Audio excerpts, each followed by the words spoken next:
Magandang araw po sa inyong lahat. Ako nga po pala si Cholito Lumutan Jr. galing sa pangkat 4. Ngayong araw ay tatanungin natin ang ating mga kaklase kung ano ba ang kanilang pinakamahirap na tungkulin sa kanilang bahay o sa paaralan.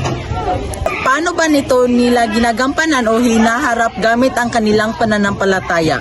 Ang ikatlo ay ano ba ang kanilang natutunan sa karanasang ito? Natang yan, magsimula muna tayo sa aking sarili.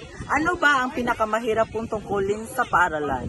Ang pinakamahirap ko ay ang aking paggawa sa takdang aralin. Paano ko ba ito hinaharap? Ginagawa ko itong inspirasyon dahil ang paggamit sa talino na inibigay ng Diyos ay panalangin. Dahil ang paggawa ay ang isang panalangin. Ano ba ang aral na natutunan ko? Ang aral na natutunan ko ay ang paggawa sa mga takdang aralin ay ito pala ay isang panalangin. Ay Glenn, ano ba ang iyong pinakamahirap na tungkulin sa inyong bahay at sa paaralan? Ang napakahirap na tungkulin sa bahay ay ang paghahanap ng pera. Paano ba ito hinaharap gamit ang pananampalataya?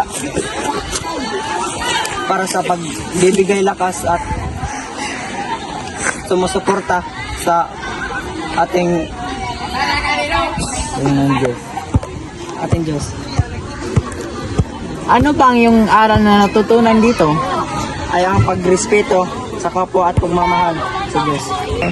Ang susunod nating tatanungin ay ang ating kaklase na ang pangalan ay Kyle. Kyle, ano ba ang pinakamahirap mong tungkulin sa bahay o sa paaralan? Ang mahalaga kong tungkulin sa bahay ay ang pagiging mabuting anak. Paano ba ito nalalampasan mo sa gamit ang panalangin?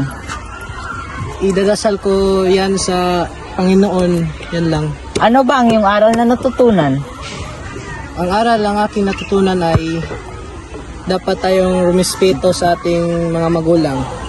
Ang susunod na naman nating tatanungin, ang kaklase ko na ang pangalan ay Apple. Apple, ano ba ang iyong pinakamahirap na tungkulin sa bahay?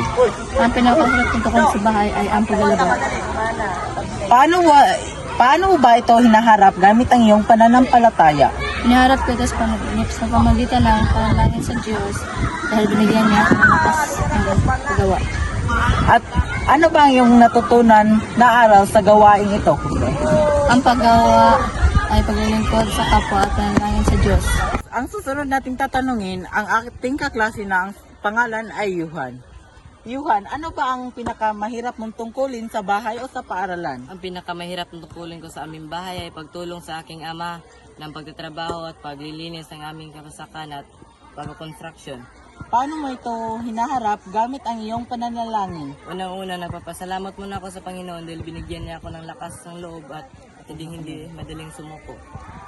At ano ang iyong aral na natutunan? Ang aral ko na aking natutunan ay hindi madaling sumuko at maging mabait sa magulang at pagiging Ang susunod nating tatanungin kaklase ay si Charles.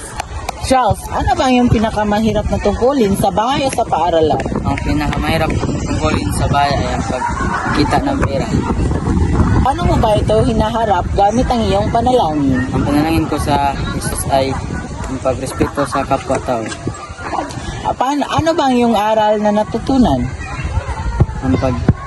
Ang natutunan ko sa aral ay ang pagdiskarte ng pera at paghanap buhay.